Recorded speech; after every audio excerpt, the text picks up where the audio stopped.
gros soulagement, on gagne du temps. Mercredi, c'est la Copa del Rey.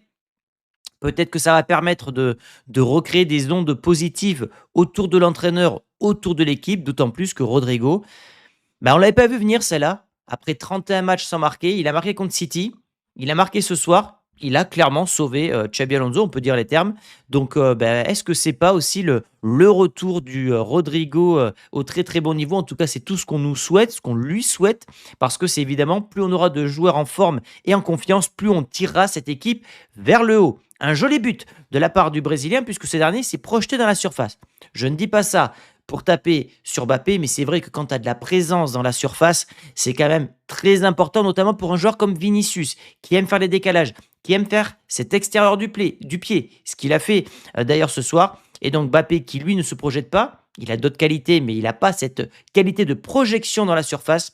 Rodrigo, lui, a marqué un très joli but, et un but qui est donc très important puisqu'il donne du sursis à Xabi Alonso. Et l'oracle a encore frappé puisque, en début de soirée, je vous ai dit, les joueurs sont capables d'aller fêter les buts avec Xabi Alonso ce soir pour montrer publiquement leur soutien au coach, mon prono du soir. Et ça a été fait donc par Vinicius, après sa passe D envers Rodrigo. Alors, important quand même, c'est pas à sous-estimer. Moi, je suis quand même content de voir ces images parce que, mine de rien, je trouve que ça apporte un soutien supplémentaire au coach espagnol. On a vu les panneaux devant Valdebebas, on a les joueurs qui soutiennent leur coach publiquement, et on sait que, mine de rien, Vinicius dans le vestiaire, c'est un leader. Auprès de la direction, il a du poids. Donc, quand tu vois que publiquement, ton joueur soutient le coach, je trouve que c'est un élément supplémentaire qui va dans le sens de Xabi Alonso. Je ne vous dis pas que ça va le sauver, mais vaut mieux ça que l'inverse. Mais je pense également qu'il y a une forme de culpabilité chez les joueurs qui ont dû se dire à un moment donné, on a peut-être fait de la merde. On est peut-être allé trop loin. On a peut-être un peu abusé avec le coach. À nous de nous ressaisir. Moi, je l'imagine comme ça. Je n'ai pas les infos, je ne suis pas la petite souris, mais c'est comme ça que je l'interprète en tant que fan du Real. Vini qui aurait dû obtenir un penalty. Ça aussi, ça fait chier entre guillemets parce qu'il y a faute. Imaginez-vous derrière Alaves égalise, Xabi Alonso est licencié et il y avait penalty. C'était le penalty potentiellement du 3-1, mais voilà, une décision qui malheureusement ne va pas en faveur du Real Madrid parce que ce match n'a pas été facile.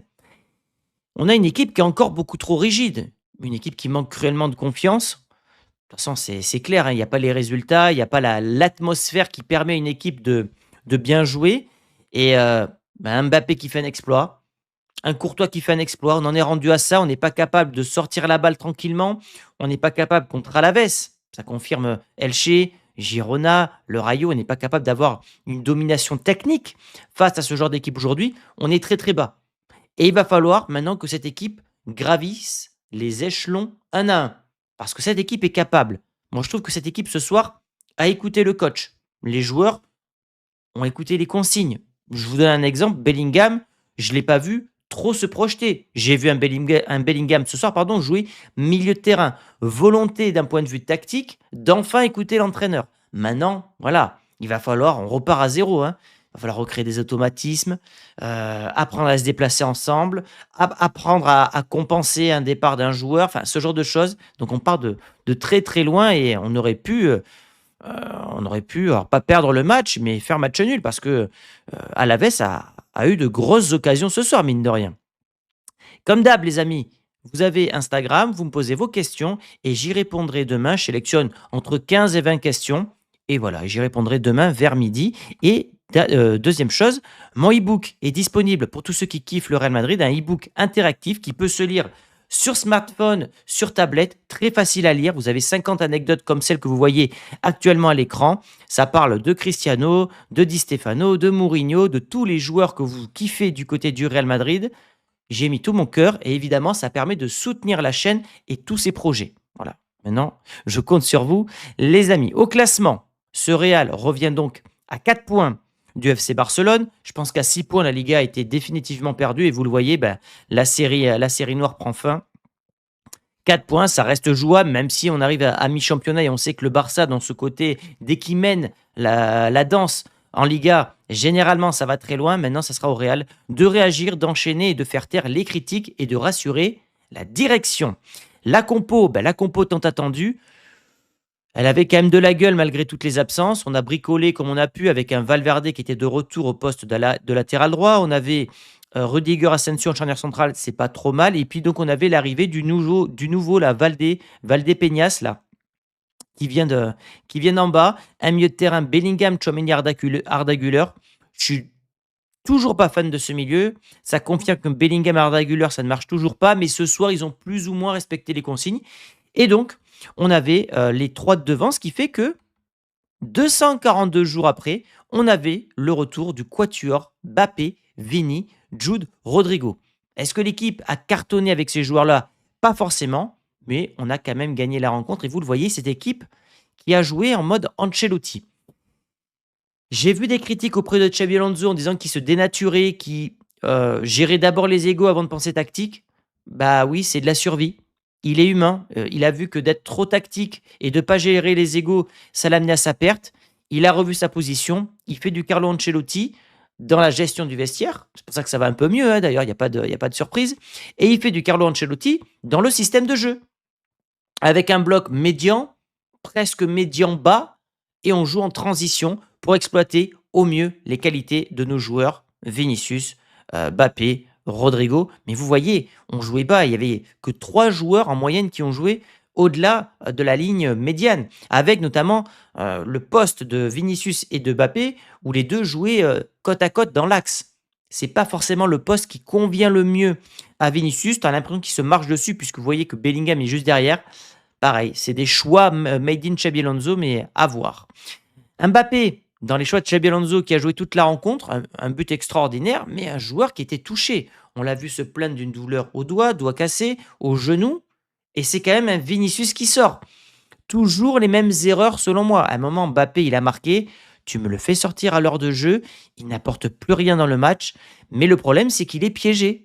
On en revient toujours à la même chose, il est piégé, il ne peut pas sortir Mbappé, il ne peut pas sortir Bellingham. Le plus facile, c'est de sortir Vinicius. Alors Vinicius, je pense qu'il boue, mais il prend sur lui en ce moment, même si c'était lâché auparavant. Mbappé qui avait donc frappé la barre en tout début de match, Mbappé à 50% qui est capable de faire ça, et Mbappé qui va faire ça spécial en partant côté gauche, très intéressant, et qui va la mettre pas pleine lunette, mais pas loin. Un but qui nous soulage puisqu'on est en première période. Il y en a qui ont dit, ben voilà, Mbappé doit jouer à gauche, etc.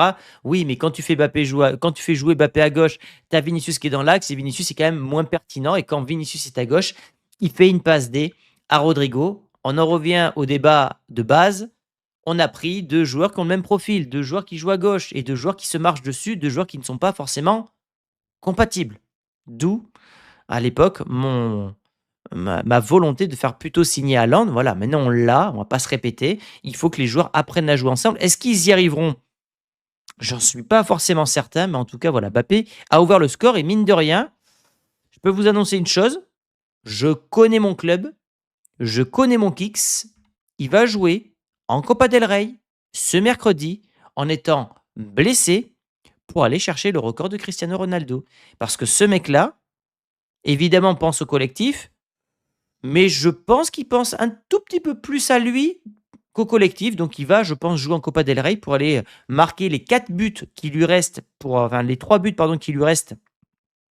3 ou 4 buts, je ne sais pas s'ils ont actualisé ce visuel Instant Foot, pour aller donc chercher le record de Cristiano qui est donc de 59 buts pour le Real Madrid sur une année civile. Bellingham qui aurait pu marquer un beau but mais qui a été logiquement refusé. Dommage parce que là pour le coup, juste avant la mi-temps, 2-0, ça nous aurait fait le plus grand bien et ça aurait peut-être calmé d'ailleurs les ardeurs d'Alaves. Et en deuxième mi-temps, on a eu quelques occasions avec Mbappé puis Vinicius. Vinicius qui a toujours cette tendance, quand il est devant la surface, je ne sais pas si vous voyez ce que je veux dire, à tenter de lober. Au lieu de me mettre une grosse patatasse là, envers le goal, il va toujours me faire une espèce d'enroulé lobé, voilà, qui ne marche absolument jamais. Mais en tout cas, il a envie de marquer comme ça, Mbappé qui a gâché, mais qui quand même, avec cette prise de profondeur, en transition, avec des passes de Bellingham qui sont, je trouve, ce soir toujours dans le bon timing. Bon, on a pu se créer des occasions et je pense que dans les matchs qui vont suivre, on n'aura pas un Real qui va dominer territorialement ou jouer en contre-pressing. Aujourd'hui, on n'est pas capable de presser. Et étant donné qu'on est en mode survie, comme j'ai mis dans l'avant-match, on va avoir une équipe qui va jouer un peu plus bas, pour jouer en transition vers ses attaquants. On s'est fait peur puisque, avec notre ancien protégé Blanco, bah, Alaves a égalisé et honnêtement, je vais pas vous mentir, alors le but est fantastique, hein. Il n'y a pas spécialement d'erreur